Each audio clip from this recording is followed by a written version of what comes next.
Good afternoon. It's Wednesday, the 29th of May, 2024, just after 1 o'clock. Welcome to UK Column News. I'm your host, Mike Robinson. Joining me in the studio today is Charles Malet. Welcome to the programme, Charles. Thanks very much, Mike. And from Damascus, as usual, is Vanessa Beeley. Now, Vanessa, we're going to get started off with Rafah. We mentioned it briefly on Monday, but you've got the details. Yes, I'm sure everybody is well aware of what happened on Sunday night with the Israeli bombing of what was effectively a refugee camp close to the UNRWA UN agency. So this is just a little video to recap for everyone. If we can just roll that.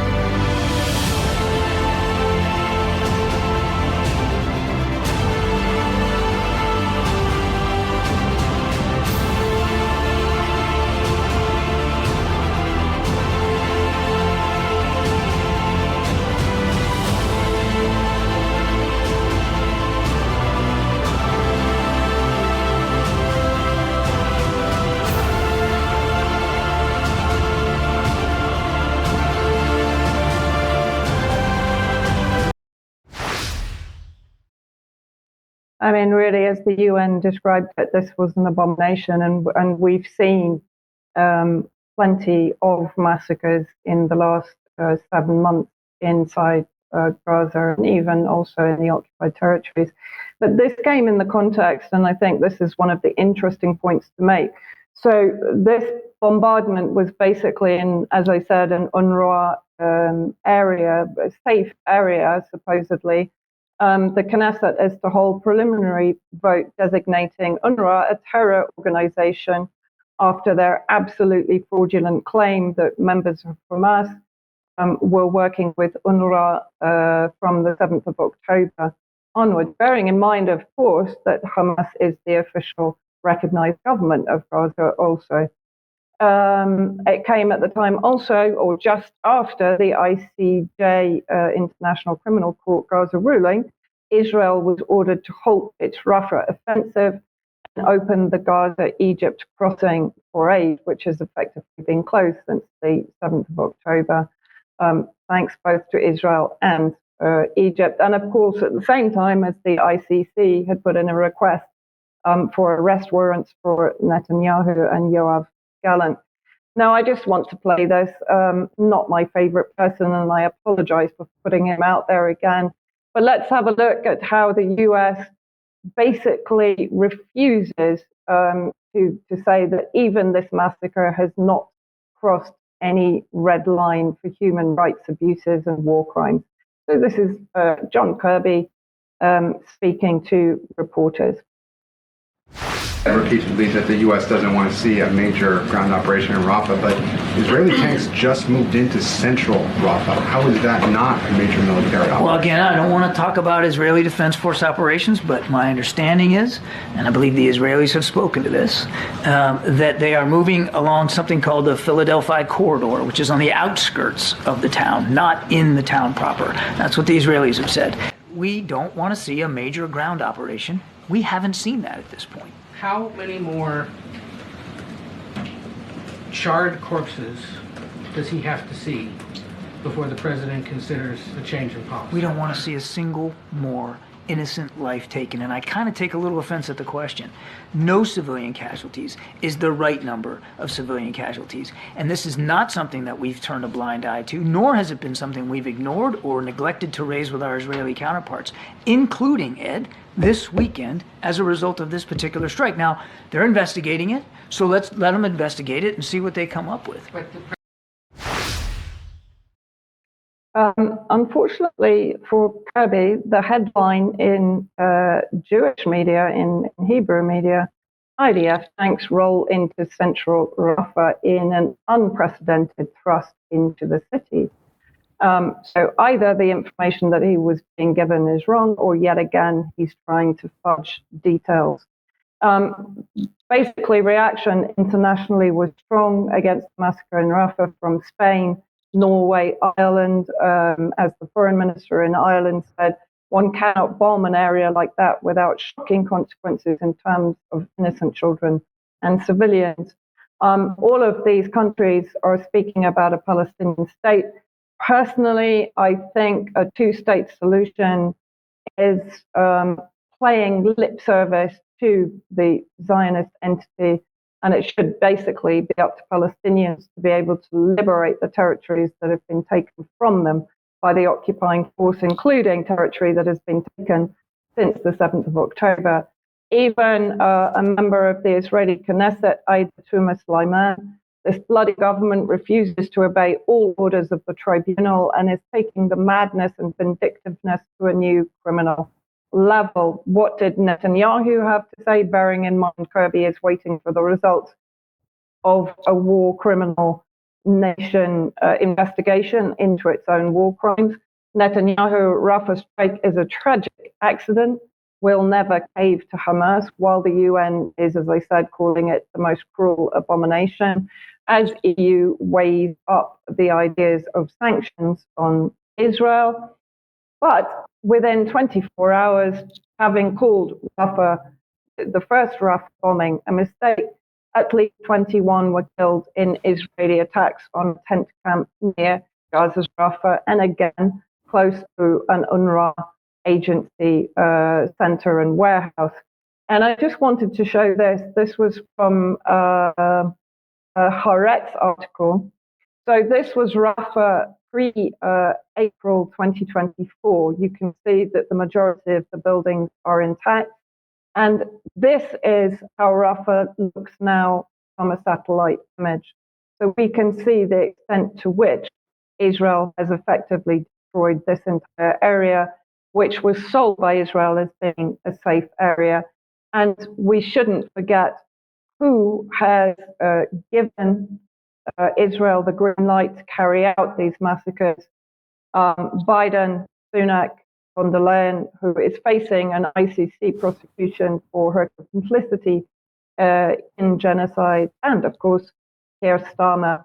And when I went to Twitter, both Keir Starmer and Rishi Sunak, to see what they had potentially said about this appalling massacre, imagine that this has been an attack carried out by Russia against Ukraine, they would be all over Twitter in outrage. But in reality, on the very day that the attack was carried out, this is what Rishi Sunak was doing. Play the video. July the 4th, did you say? I've got to do it.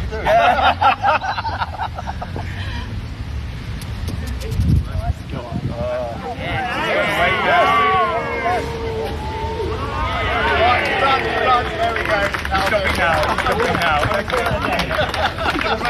Remember who you coach for. Not sure what to say at the end of that, but there you go. No, there's not really much to say, Vanessa. And of course, these people are effectively enabling this. Playing bowls and playing at politics at this time, well, I think that clearly it seems to me that this topic and the issue of what's going on in Gaza is off the table as far as the election's concerned. I think that both sides of at least the two main parties, see this as a divisive issue, and they don't want to go near it at election time.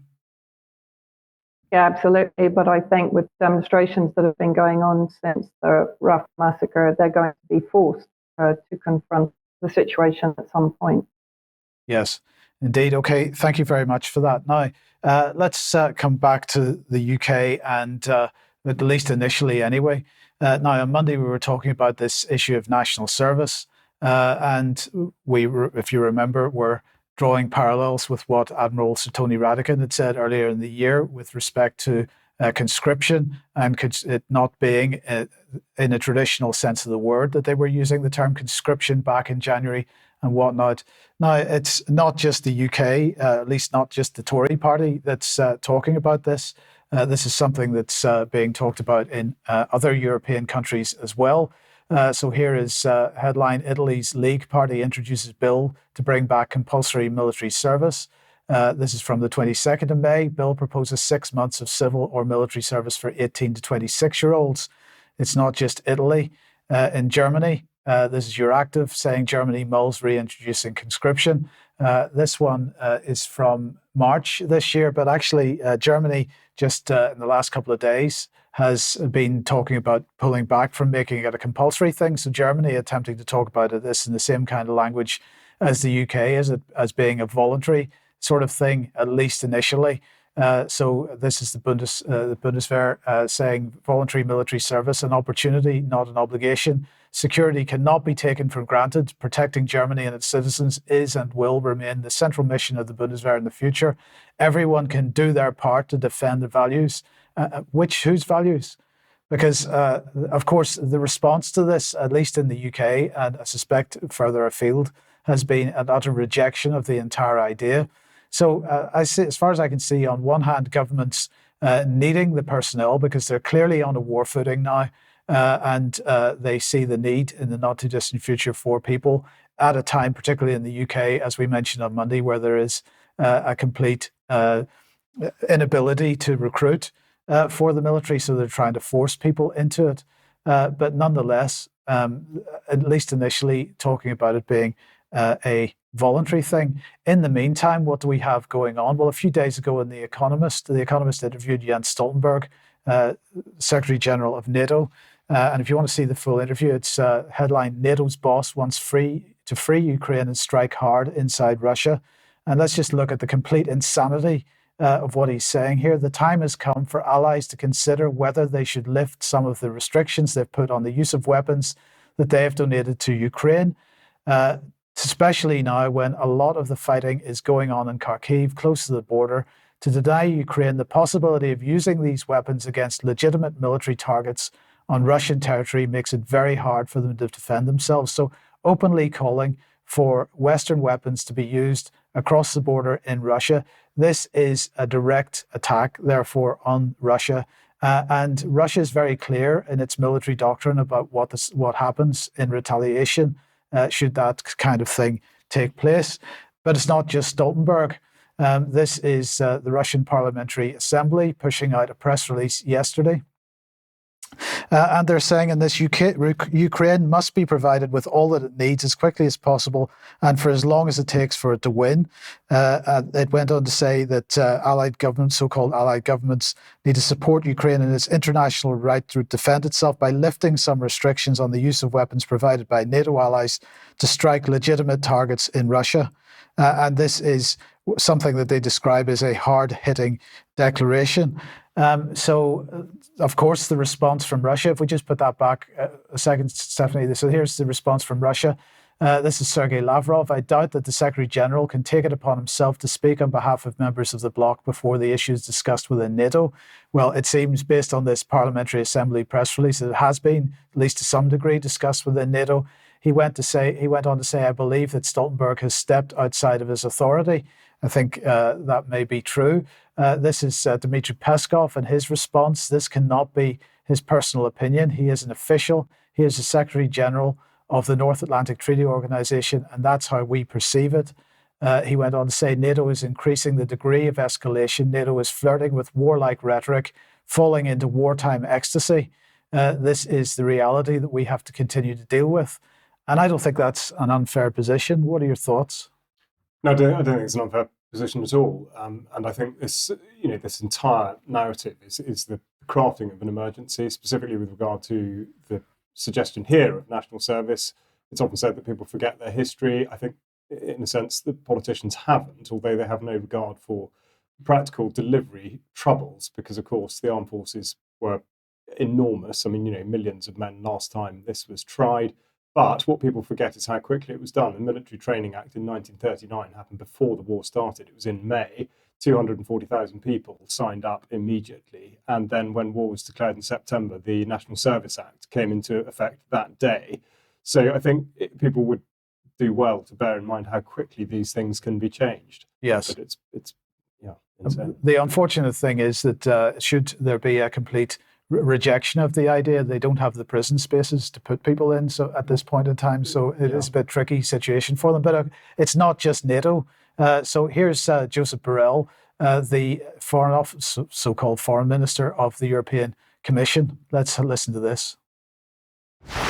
We discussed also about something which has been high in the media, and the Secretary General of NATO referring to it.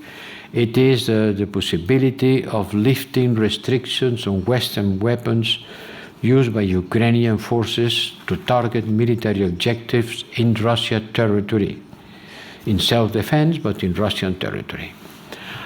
It's clear that this is a legitimate action under international law when it is being used in a proportional manner.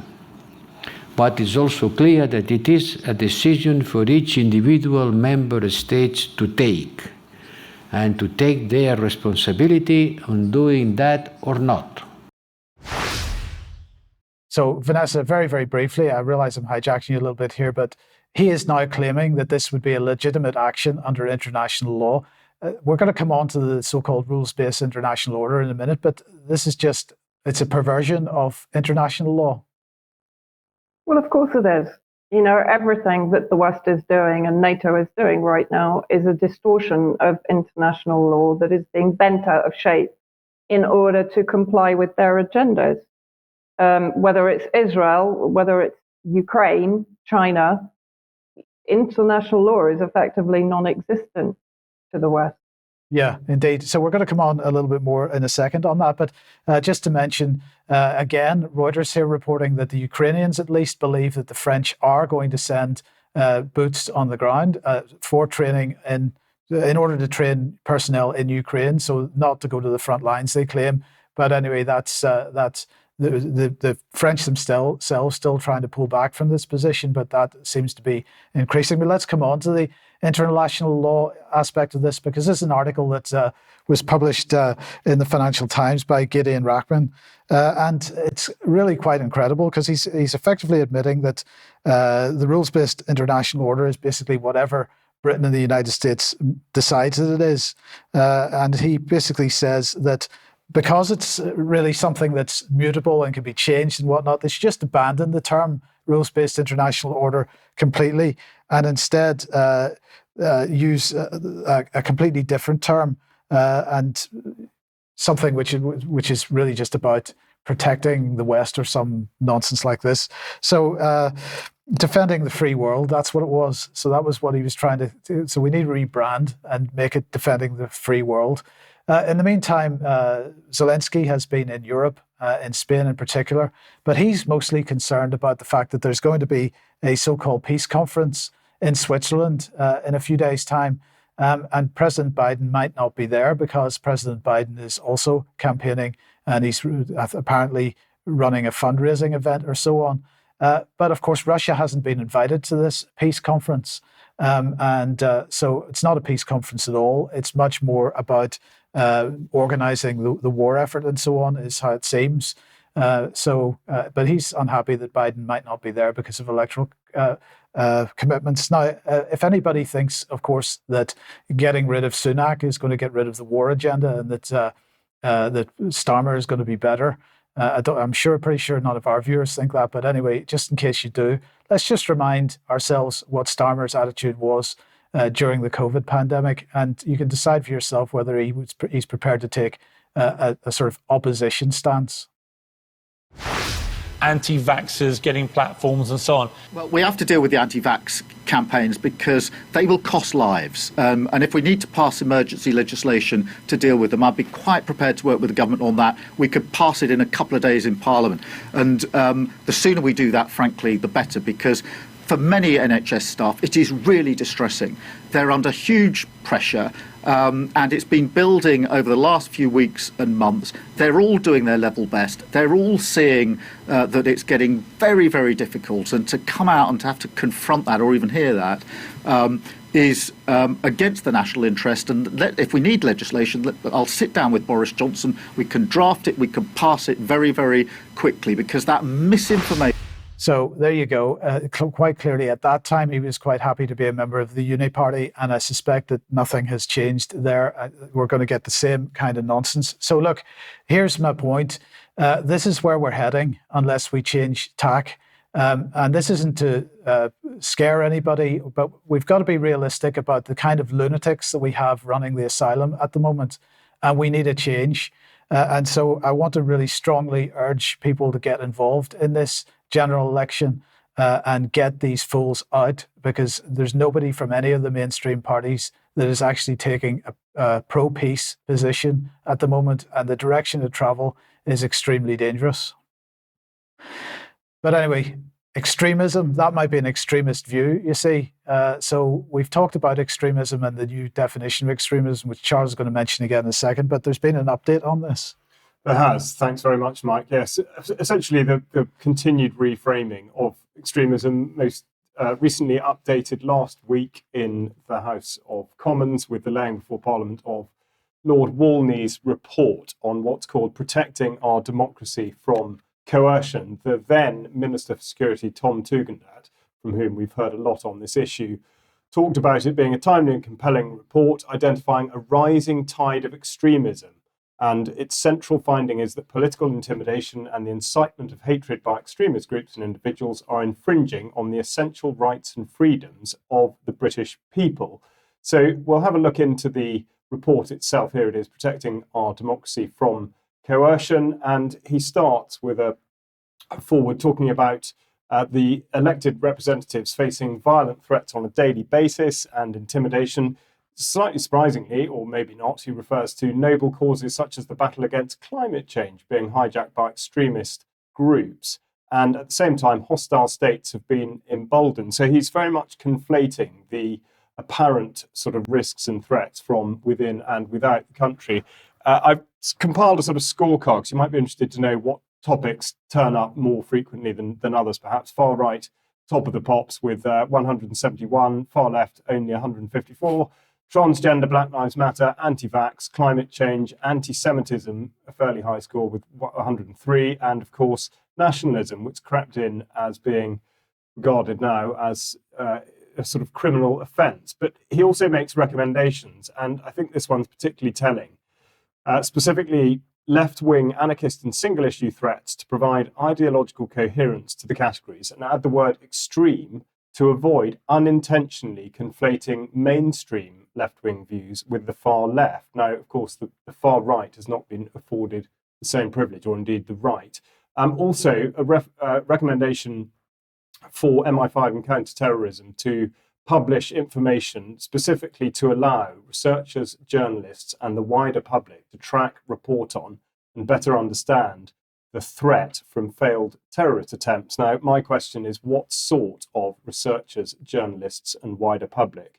Because I would doubt that it includes absolutely everybody. And as Mike said, the definition of extremism, which is enabling all of this narrative to be put forward. But just to remind you, it's now defined as the promotion or advancement of an ideology based on violence, hatred, or intolerance that aims to negate or destroy the fundamental rights and freedoms of others, or undermine, overturn, or replace the UK system of liberal parliamentary democracy and democratic rights, or to create the environment where either of those things is possible. Now, the point of that is really what it's doing is shifting the ground in order to demonize people and describe them as being intolerant or full of hatred. And the shift here, as I say, is described as being the threat from extremism has been steadily growing for many years. So it's this idea that this is getting worse and worse. But also, he goes on to say, this is in line with the first duty of our government, to keep our citizens safe and our country secure. Most extremist materials and activities are not illegal and do not meet a terrorism or national security threshold. I think that's a very important point, but of course glossed over. And I simply finish with the quote attributed to the Code of Hammurabi from 1772 BC, in actual fact saying that the first duty of government is to protect the powerless from the powerful, which is quite a significant diversion from what Walney has suggested. And if you want to know where this comes from, and indeed why we're on this path, we look at the document Operating with Impunity, which is referenced. This goes back to February 2021, and Sir Mark Rowley, the Metropolitan Police Commissioner, involved in putting that together, in which he said My last role in policing was a national responsibility leading counter-terrorism policing. During those years, I saw terrorism and extremism transforming. Terrorism morphed from small secret organizations to terrorism inspired and encouraged via social media, something we've talked about a lot in the past. Terrorist leaders split their efforts between the long-established tactic of planning large-scale events and the new tactic of spreading their ideology online and through their agents to grow support and use this outreach to inspire some of their new followers into lone actor attacks. So it looks like that in order to cement this seed in people's heads, there are going to need to be lone actors found around whose necks this sort of accusation can be hung. But this, to make the point, that this was Rowley in 2021. Of course, he was appointed Metropolitan Police Commissioner in 2022, and I would put it that this is a very obvious reason for why. That's why he was put in the job. Okay, if you like what the UK Column does, you'd like to support us, you can do so by going to support.ukcolumn.org, and there are options to help us out there. It is only £5 a month for a membership, and that absolutely helps massively. So if you can possibly do that, please do join us. Do share anything you find on the various platforms, especially ukcolumn.org, ukcolumnextracts.co.uk, not on Facebook anymore. I believe Vanessa has the same problem. We'll talk about that in extra. And if you see anything on the shop that you would like, please pick something up there, because that helps us out greatly as well. Now, tomorrow is the anniversary of the passing of Arnie Burkhardt, who did so much work on mRNA vaccines and so on. Now, Taylor Hudak will be introducing a short summary of her interview with him, the last interview that she did with him. That'll go out at 1 p.m. tomorrow. Please join us for that. So that's the anniversary of Arnie's passing, and we wanted to take note of that, and so on. So also at the weekend, on the weekend of June the 2nd of 2024, if you would like to head over to Glasgow if you're in Scotland, and there's going to be an event there for the vaccine injured. So please do visit that if you possibly can. And of course, Charles, on Monday you were travelling back from the Stand in the Light event. Yes, in indeed, Cumbria. through driving rain. But the festival itself was a great success. And so just to feedback, I think that the sense of delight at being able to encounter people face to face and share broadly similar views was really appreciated by everybody that turned up. UK Column had a stand there, which I'll just show you. You can see Brian sort of surrounded by people who were very generous in their words and coming up to engage with us at UK Column. Also a great opportunity for Kenny and Claire there to sell a good quantity of very special merchandise, but really just an encouragement to people to get out to these sorts of events, because they're very, very good natured. They're a great way of re-engaging and encountering people with similar views to push the things forward that you care most about in life. So it was a real success, very well organised, absolutely beautiful countryside. And there were about 1,200 people. There were about 1,200 people there, I think. Yeah, so it was a really good size too. Yeah, brilliant. Okay, now on Monday we were discussing the launch of the World Health Assembly, and one of the video clips that Mark Anderson showed was this one. Let's just have a look at it again. Also at the Assembly, WHO will be launching a new global health strategy, developed in partnership with 194 member states and partners, which sets a course for getting the world back on track to hit the health-related sustainable development goals. Crucial decisions are expected on a range of health priorities such as climate and health, WHO's work in health emergencies, access to transformative tools, communicable diseases, non-communicable diseases, mental health, women's health, and the reform of WHO itself. On 26 May, WHO will be launching our first investment round, a new mechanism for WHO, which the Executive Board approved in January. The investment round is designed to ensure that voluntary contributions, which are currently the majority of our funding, will be more predictable, flexible, and sustainable.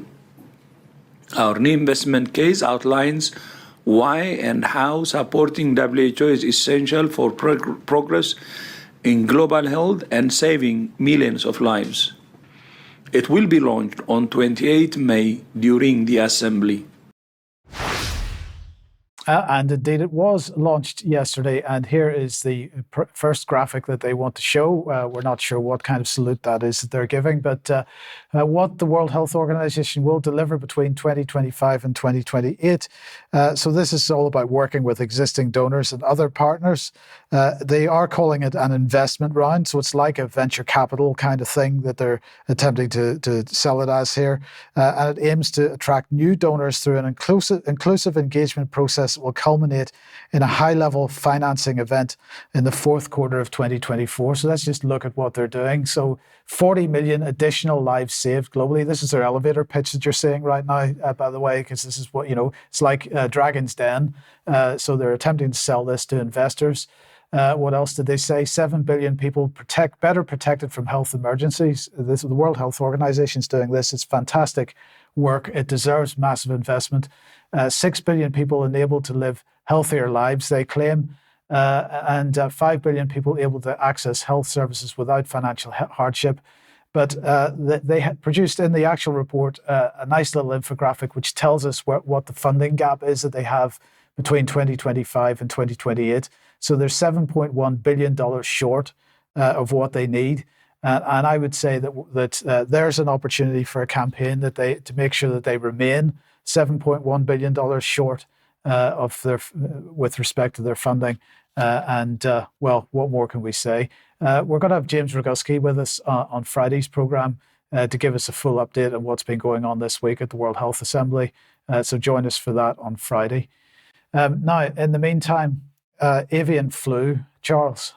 Yes, yet again. But this time there is rather more to talk about, I think, because what we see is the slow march towards a well-choreographed move into the creation of a pandemic. And I will just go through this sort of step by step. This morning, the Human-Animal Infections and Risk Surveillance Group, part of the UK Health Security Agency, published a document called Avian Influenza in Livestock, the Risk Statement. Now, I'm not going to go through the specific details of it, but the point is that you put the suggestion out there that there is a defined risk or threat, and you allow that information to circulate whilst admitting at the same time that there are evidence gaps. So they admit that the source of infection to the index farm is a gap in evidence. So is the severity of clinical signs.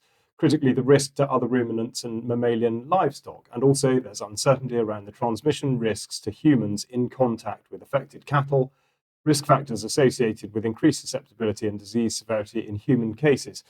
So they're putting it all out there, but of course the headline really is that there is a risk or a threat. Now, where is that coming from? The UK HSA put out an extraordinary graphic suggesting that bird flu in Europe seems to be coming from Russia, but of course they don't substantiate that even at all. Russia's not actually referred to, and yet here we are. Now, also from last month, avian influenza in US cattle, of course, suggesting therefore that this could be anywhere. So here we go, bird flu for cows. We're monitoring reports of highly pathogenic avian influenza identified in dairy cattle. We'll come on to exactly how it was identified later. These reports do not change the risk level for animals in the UK, which is currently low, and we've no reason to suspect the virus is circulating in our cattle, not for now at least, and nor is this virus strain circulating in Europe. So the Food Standard Agency advice remains that avian influenza poses a very low food safety risk, but of course that doesn't matter because if the food has tested for it, then it will be destroyed and will not be fit for human consumption, because that's what they say. So that's the first bit. You put that sort of information out there, and then you need a willing media to effectively corroborate the suggestion that there is going to be a pandemic coming. So here we have the BBC obliging, and of course their question is, cows in the US have bird flu, is it inching closer to humans? And they are of course desperate that it should be, despite the absolute absence of evidence. And here, written up as the long-feared leap, the H5N1 strain of avian flu has been around since 1996. Well, that's very much a qualified statement. But until now, it has been largely confined to animals. But now it's jumped to cattle in America, and some think it means we're inching towards eventual human-to-human infection with potentially serious consequences. I should point out this article was written by somebody called David Aronovich, who has absolutely no background in science, medicine, or anything to do with animals. Anyway, the next thing is, of course, to be prepared for the outcomes. And here we have the Animal Welfare Commission reporting just last week on the use of high expansion nitrogen foam for culling poultry. So it's effectively where you just fill poultry sheds with nitrogen foam in order to starve them of air with which to breathe. This hasn't been used on a large scale before, but nonetheless, they're putting forward this as an idea for disposing of all the poultry that will be disposed of later this year. Now, these are the conditions that are being set in the UK. And of course, these things don't always necessarily move at the same pace. So to highlight the difference, what I thought we'd do is take a look at New Zealand, which had an extraordinary and draconian response to the apparent pandemic in New Zealand in 2020. But of course, here, interestingly, they say that you do not need a license if you want to keep animals in a rural area. So they are behind the UK. And the reason for that is that their Ministry for Primary Industries declares that New Zealand has never had a case of highly pathogenic avian influenza. Nonetheless, the Department of Health has within its pages highly pathogenic avian influenza. And believe it or not, they state at the moment that this chapter is currently under review. As of April 2024, the guidance is being updated. In the event of a case of AI occurring ahead of publication of the revised guidance, interim guidance will be communicated to public health services. So here we have a country that has never ever declared that it's had a case of avian influenza, updating its literature based on what's happening around the world. This is almost exactly the same as what happened at the tail end of 2019, 2020. And it's frankly, it's only a matter of time. And of course, the only thing they're basing this on was what was reported on UK column some months ago, which was the apparent discovery of bird flu in elephant seals in the South Atlantic. And that is what they're basing this on. Nonetheless, the next step, of course, having confirmed that it's possible to jump from one animal to another, is to suggest that people are also at risk. And here we've got the CDC in America talking about monitoring influenza data to better understand the current avian influenza situation in people, updated May the 24th, 2024. So here we are moving into lockstep. And how do they do this? They do this by talking about testing. And this goes back to 2023, where in the UK, we were told that it had been detected in 2 individuals. But when we scrutinised the detail of it, we found it wanting. The 2 people returning positive tests are known to have recently worked on an infected poultry farm in England. Well, what does that mean? Neither has experienced any symptoms of avian influenza, and both have since tested negative. Detection of avian influenza in poultry workers can follow contamination of the nose and throat from breathing in material on the affected farm, or can be true infection. So already they're admitting they have absolutely no idea what they're talking about. And they finish by saying it can be difficult to distinguish these in people who have no symptoms. So just think about that for a moment and consider that the tests used, the PCR test, cannot, in the words of Carrie Mullis, its inventor, be used as a diagnostic tool. It cannot tell you whether or not the thing it's detecting has come from another animal or whether it's going to result in illness. So that needs to be considered. But of course, the direction of travel, therefore, is towards vaccines, and they have all bases covered here. So first of all, we look at the Penn Medicine News talking about Penn researchers developing an experimental mRNA avian flu vaccine. Well, I think this is, again, beginning to sound very, very familiar. And look at the date, May 23rd. So this is all being brought out at exactly the same time. And this is, again, based on the assumption that everybody will pick up the narrative that an illness that is only determined in a laboratory and ascribed to poultry can infect other animals and therefore humans. That is the basis of this. And now another chance to use UKC Verify, because just yesterday Reuters and many, many other news agencies put out news, or apparent news, that bird flu vaccines for laying hens prove effective in practice. They go on to say that the Dutch government has implemented the use of a particular vaccine, that they're going to roll it out across their poultry population because it's been proven to be effective on farms. Now, this is not true. We see here the particular university in question, and they talk about 2 vaccines being effective against bird flu. This is from September 2023, and their laboratory tests, which I think we can safely say were compromised to say the least, suggest that it's been effective. But in actual fact, what they say quite clearly here is that the trial on the 2 farms will last until the 3rd quarter of 2025. So there's absolutely no way it's possible to say whether or not there is any sort of effectiveness or efficacy of this vaccine in this instance. And of course, this again should reinforce the message that the premise that avian flu exists in the first place is the construct of laboratory experiments and of course culturing of samples, which is not possible to do in the field. And just to finish off, they say first results are expected in the second quarter of 2024, which of course is where we are now. But the point is that we're seeing this play out in slow time, and it is effectively a complete rehash of the COVID narrative, and it's going in exactly the same direction. And the consequences will be almost identical if it's not stopped in its tracks. Yes, thank you, Charles. Okay, Vanessa, back to you. And what's the latest on the Rafah crossing? I just wanted to mention on that report about the bird flu also, doesn't that result in contaminated or vaccine contaminated meat, eggs, etc.? Anyway, we can talk about that in extra. Yeah, this was just an odd story that sort of jumped out at me. Biden officials are in talks with an EU group to help reopen the Rafah crossing, which is currently controlled by effectively Israel and Egypt. So the US is proposing bringing in a so-called neutral third party to take control of the crossing. The European Union Border Assistance Mission, or UBAM, to the Rafah crossing point. The organization previously worked at the border in Gaza, but suspended its operations in 2007 after Hamas took over. The EU border assistance didn't comment. Representatives with the EU Commission also did not respond. It's an EU-funded organization in partnership with the International Organization for Migration. So I just wanted to have it. So I basically went to the UBAM site, and let's have a look at its kind of mission statement on the website on the next slide. What do we do? Who are we? So basically, its head offices are in Odessa in Ukraine and in Moldova. It basically monitors the borders between Moldova and Ukraine. It seems to be a sort of quasi-military security organization just from looking through its various press releases.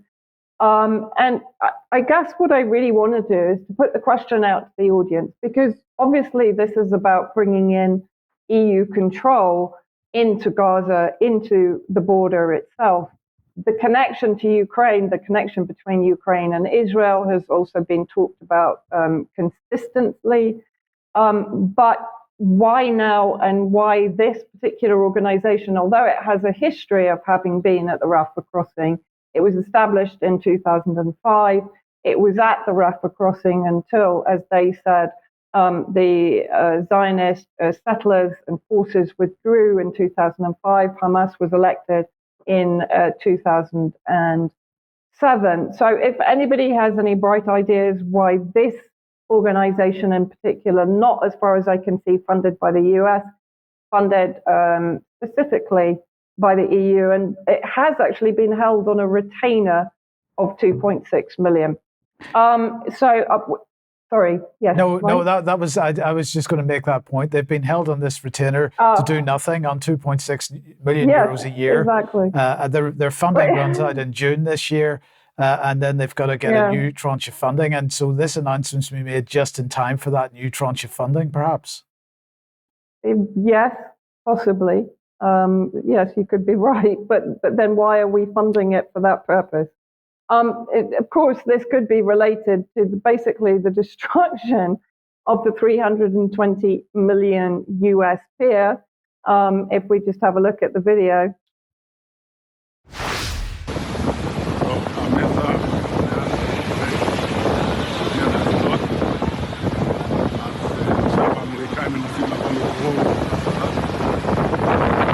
לחוף מעניין מנסים לראות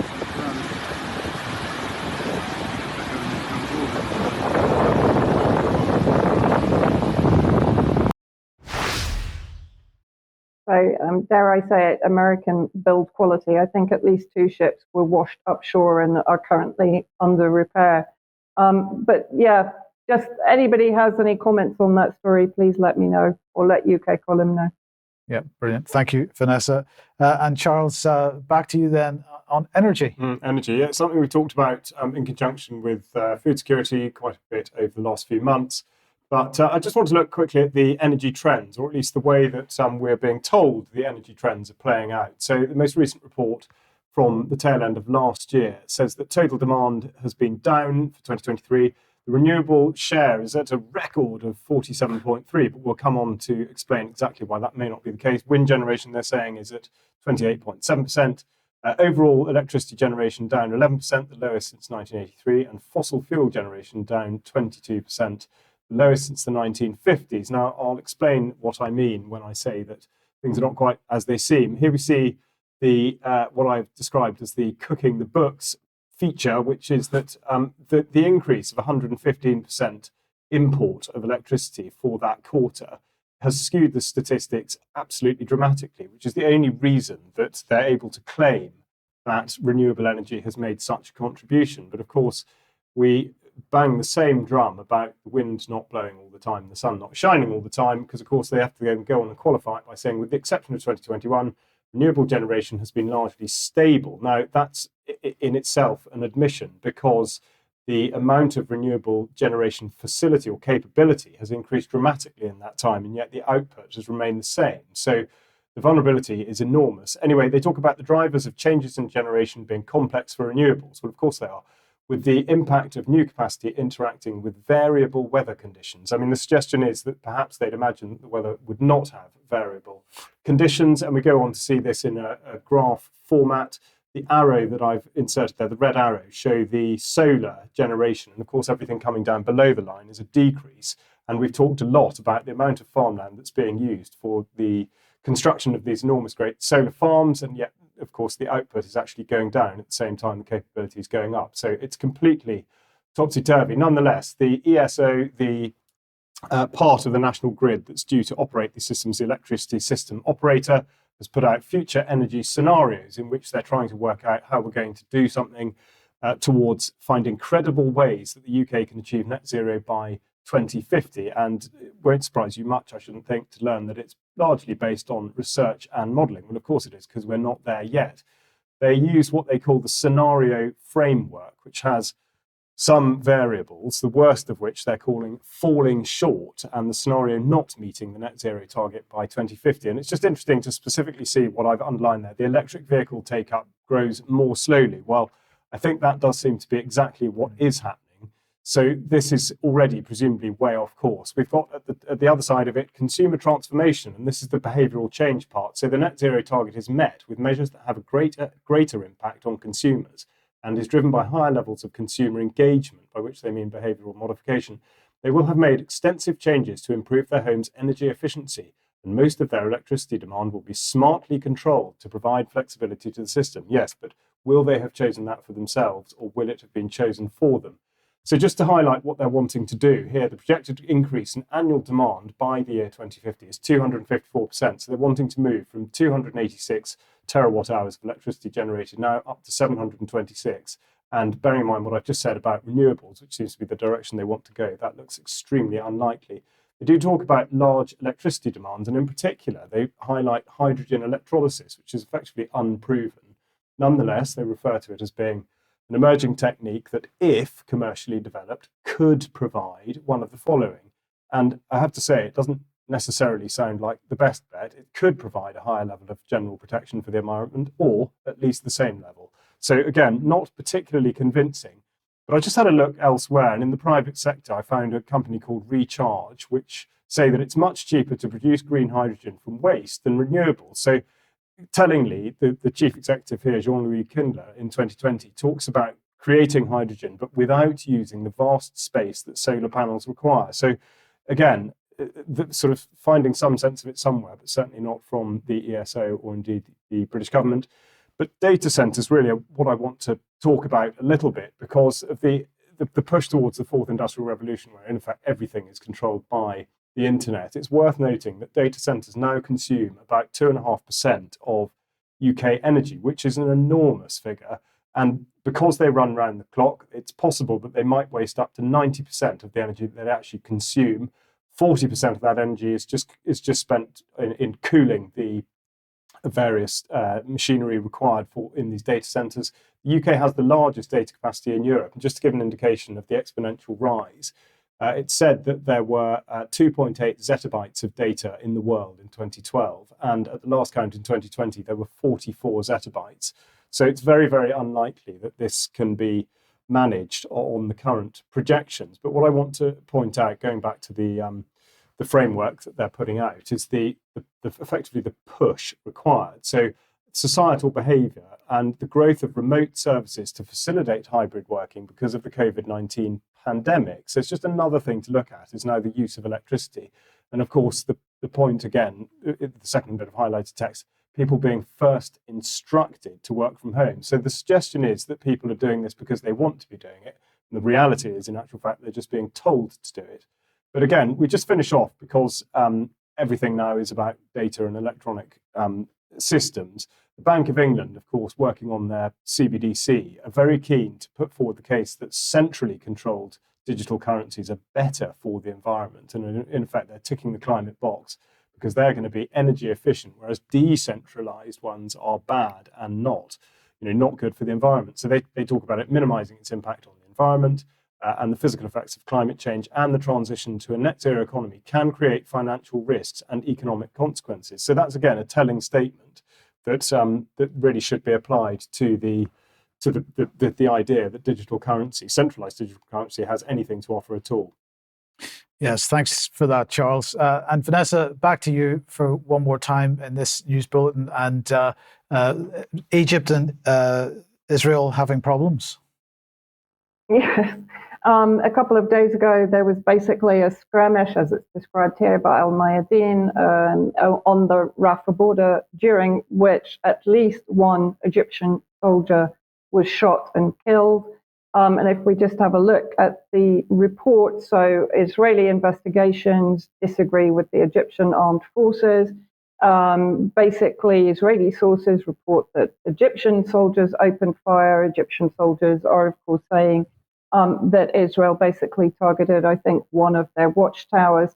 There were reports today in Al-Akhbar saying that both Egypt and Israel have agreed to basically defuse the situation, and any inquiry, the results of which are going to be kept confidential so as not to inflame particularly an Egyptian public that is already pretty much up in arms against Egypt's role in facilitating the genocide and the blockade of Palestinians in Gaza. In fact, the Egyptian Nasserist Party, which to a degree reflects much of the population's opinions on Palestine, calls for the cancellation of the Camp David Accords signed by President Sadat in '79, which was effectively Egypt's normalization process with Israel. So let's have a look at what they're talking about. So they're saying severing all ties with the Israeli regime, cancelling all treaties, foremost of which are the shameful Camp David Accords and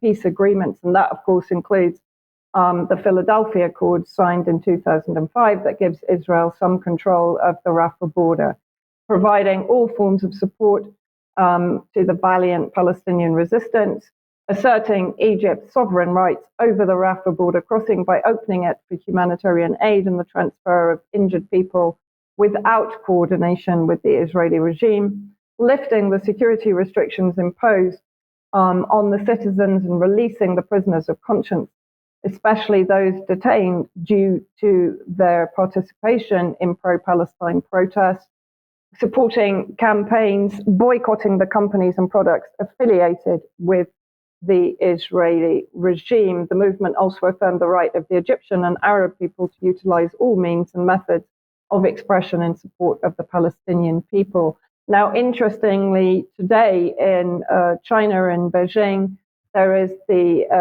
Arab State Summit, heads of Egypt, Bahrain, Tunisia, and UAE to attend cooperation forum in Beijing during state visits to China. Basically, again, Saudi Arabia and Bahrain are floating the idea of the two-state solution. I've given my opinion on that. But I think really, despite the rhetoric that we're hearing, this may be a potential opportunity for China to try and bring some of these states on board and away from the US and normalization with Israel. That's the hope.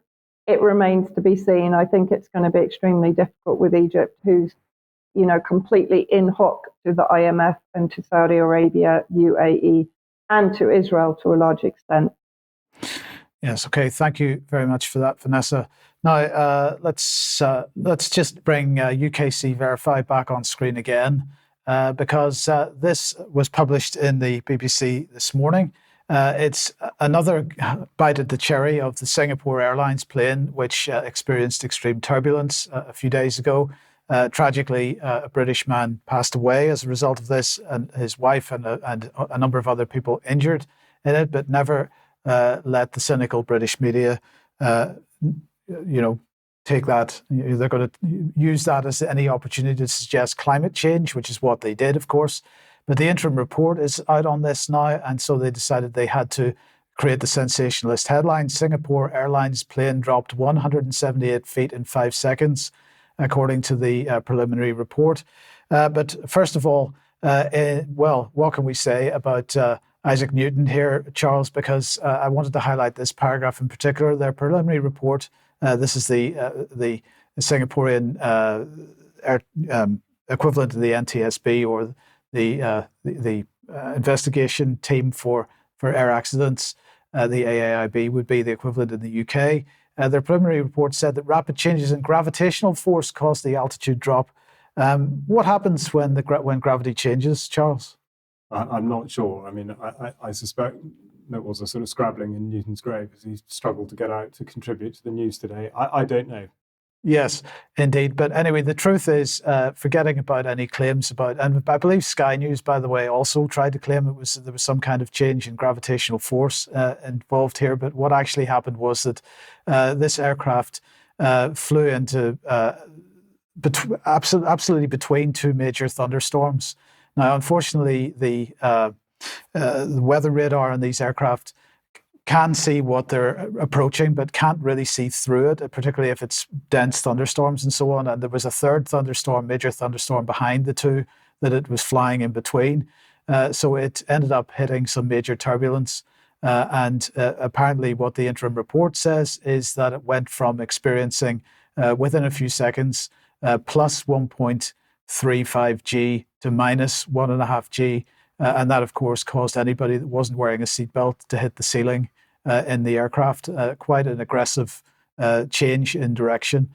And so there was a 178 foot drop, but bearing in mind they were at 37,000 feet, 178 feet in and of itself is not a major problem. It was the speed at which the altitude change happened that was the problem.